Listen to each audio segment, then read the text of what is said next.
ทักทายสบายดีเด้อและกามื้อนี้เฮาได้มาพบเอื้อยหนึ่งที่ว่าผู้ประสบภัยในวิกฤตการณ์น้ำท่วมครั้งนี้ก็คือบ้านที่เอื้อยอยู่ตอนนี้บ้านน่ะ มันจะพูนเขาอยู่กันพูนด้วยนะกินหน้ามันชน แต่ว่าเอื้อยนี่บ่อยู่ในบ้านนี้บ้านนี้เป็นบ้าน ปนน บ้านโนนทิพันธ์โนนทิพันธ์แต่ว่าบ้านที่เอื้อยอยู่แท้ๆแม่นอยู่บ้านแก่งปูน โดย อ่า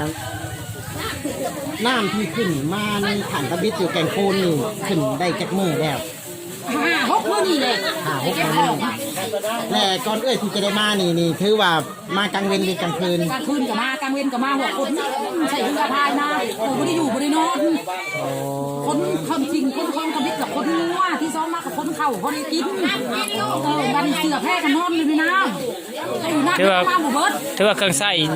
จะอยู่ในเฮือน บาง ชานมัน ต่างนี่เอามาบ่ได้เลย โอ้ยอยู่ในน้ำพุ่น อยู่ในหน้า มันในพวกเขา มัดเสือพวกเขาไว้บัดนี้ลูกเต้าเด็กๆน้อยๆเด้ เด็กน้อยให้มาโกรธเด็กน้อยนี่กับเขา ขันตะบิดเป็นเอาเด็กน้อยมาก่อน เด็กน้อยเสื ที่ อ สอง พาย แล้วก็เบิ่งแถวเขาของเนาะที่จะนำมาแต่ว่าเอ้ยมาด้วยวิธีการใดมา กันเรือพายมาเด้เรือพายเรือจีบทำเด้เรือจีบใส่คนเล็กๆน้อยมานะ อันก่อนออกจากเฮือนอยู่แก่งปูนหันน้ำขึ้นอยู่ระดับใดที่เอ้ยหนี้ออกจากเฮือนขันตะบิด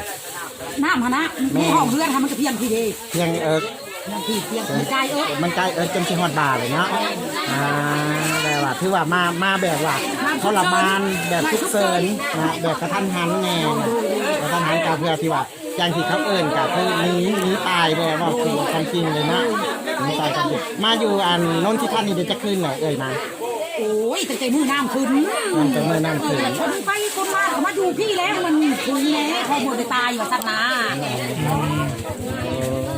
แต่ก็ค่อนข้างที่จะถูกยากลำบากหลายเนาะมาอยู่ใส่ชีวิตแบบนี้เพราะว่าเฮามาอยู่กับเพื่อนจนมาอยู่นี่เมียนเพื่อนพี่น้องบ่รู้ว่าเพื่อนคนหูจัก เพื่อนมันลูกเคย โอ้เพื่อน เพื่อนมันไว้มันบริแล้วบริยังนะบริแล้วโอ้ยเลยมาผัดพื้นจังหน่อย เพราะบ่ได้น้ำมันบ่ได้ท่วมเนาะ และระดับน้ำที่ตามสังเกตได้อยู่ในสปอร์ต